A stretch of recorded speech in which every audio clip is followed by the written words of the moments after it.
Germany's Leichttraktor, a name that sounds like a rejected lawnmower but was actually part of a secret tank program in the 1920s. As a history teacher and a relatively noob in World of Tanks, I'm going to learn the ropes in this early war machine while digging into the real story behind it.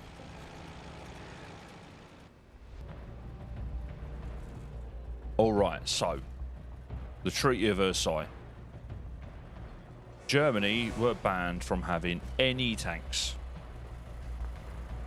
Any prototypes that they were working on at the end of the war, any A7Vs that they still had running, any Renault FTs or other allied tanks that they had acquired and had pressed back into service.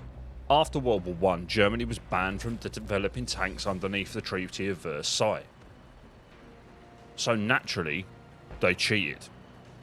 The Leichttraktor, which means light tractor, was developed under this deception in the late 1920s. It was tested in secret. In Russia, of all places, a joint facility near Kazan. This was part of a military cooperation deal with the Soviets, letting both sides bypass post-war restrictions. So, how does the Leichttraktor in World of Tanks compare to the real thing? Armour. In game, it's lightly armoured, can bounce a few shots with a well-angled turret. In reality, basically tinfoil.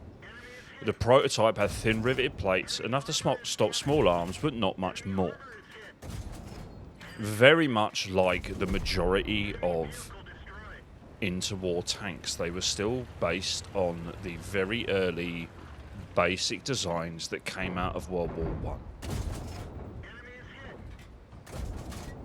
Speed.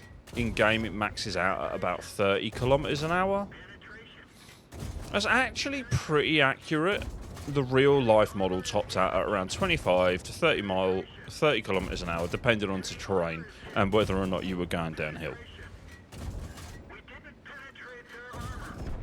Firepower. So you can equip autocannons or small bore guns in game and it performs well for tier 1.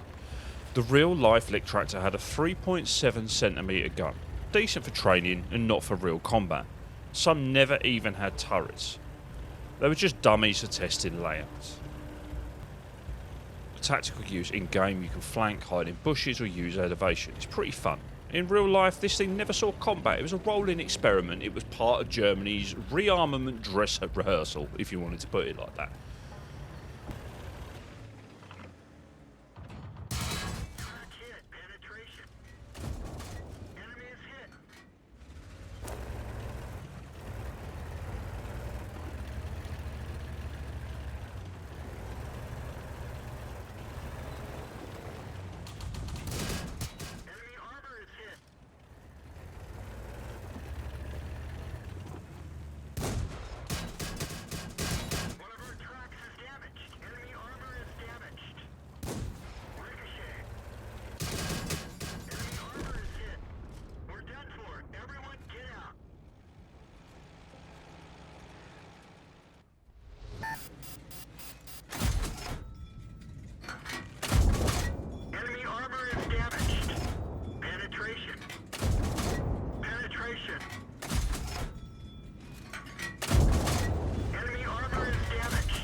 Get rid of this giant box first, shall we? Enemy armor is hit. Enemy armor is damaged.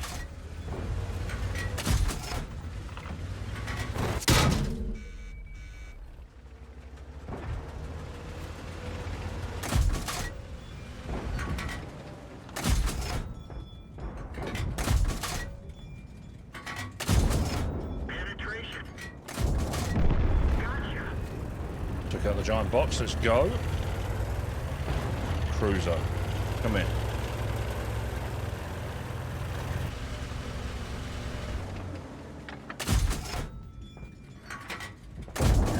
Penetration. Enemy armor is hit. Enemy is hit. Enemy armor is damaged. Track hit. Penetration. Critical hit. We're done for. Everyone get out.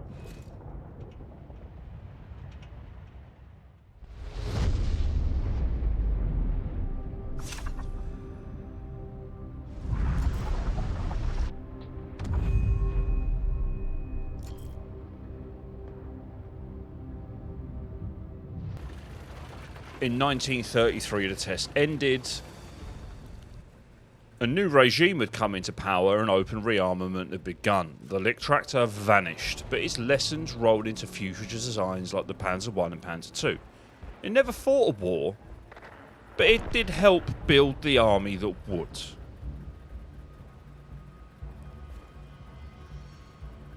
So, the Leichttraktor might not be deadly, but it is historically fascinating. A fake tractor built in secret in cooperation with the Soviet Union that never fired a shot in anger, yet helped lay the groundwork for Blitzkrieg.